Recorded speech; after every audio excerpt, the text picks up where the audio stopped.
Hello, everyone, and welcome to this audio podcast. This audio podcast is part of a Spectra Dossier P2. This audio podcast is part of a SZtorm. This audio podcast is part of a Giant Squadron. This audio podcast is part of a Storm Robotics production.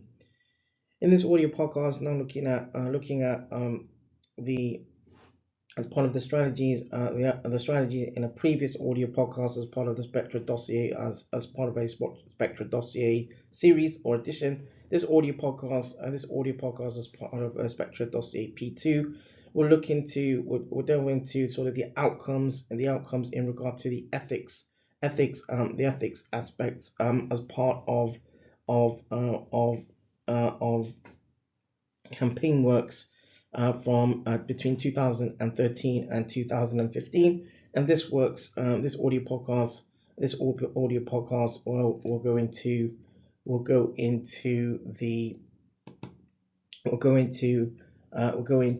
the ethics works, the ethics outcomes, as well as an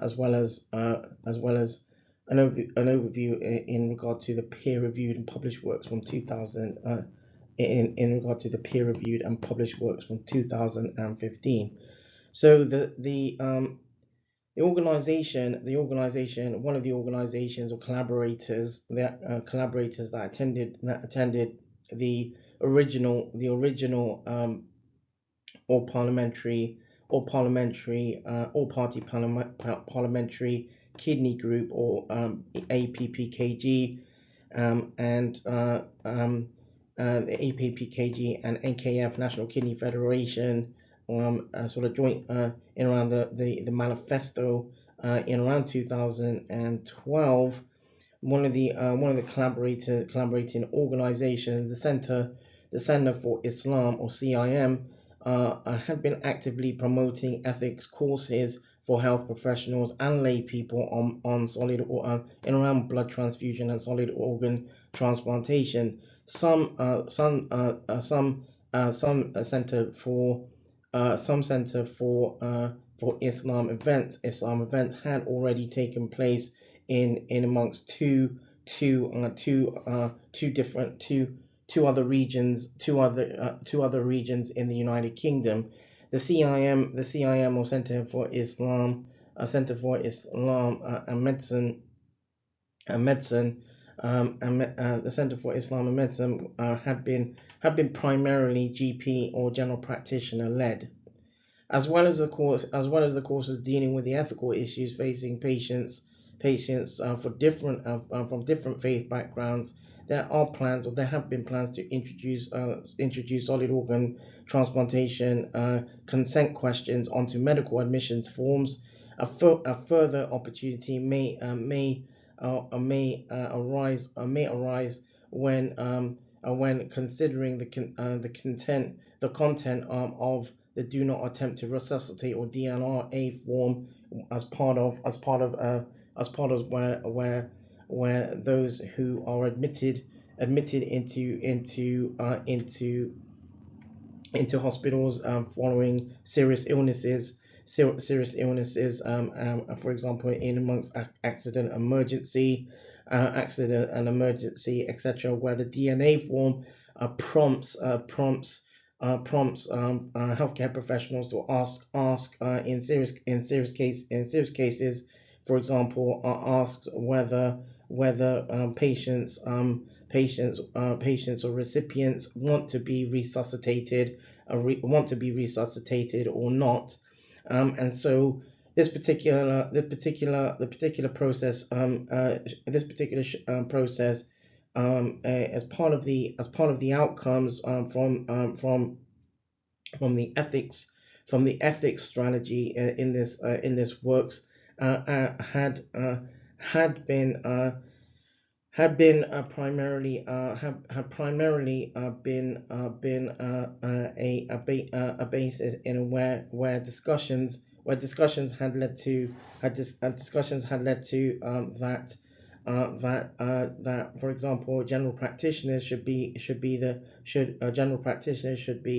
the leads, some of the leads on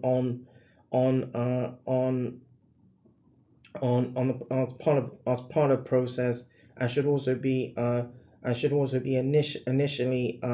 initially sort of led according to the General Medical Council, or GMC, according to GMC guidelines. And so, in summary, the guidelines state that or inform that in cases where healthcare professionals assess that treatments or route of care is unlikely to be clinically appropriate, they may conclude that cardiopulmonary resuscitation or CPR should not be attempted. And there are guidelines. There is guidelines and sort of works from the GMC, from the General Medical Council from 2013, and for in amongst the GMC 2013, and another perspective in amongst sort of evidence works, and some patients with the capacity to make own decisions may wish to refuse CPR, for example, or in the case of patients who lack capacity, it may be judged that attempting CPR would not be of overall advantage to them. So before the point where the DNA CPR route becomes inevitable, healthcare professionals should consider family consent or consent and ethical issues in relation regarding two patients donating or putting forward consent in regard to consent on solid organs towards the end of life, towards the end of life.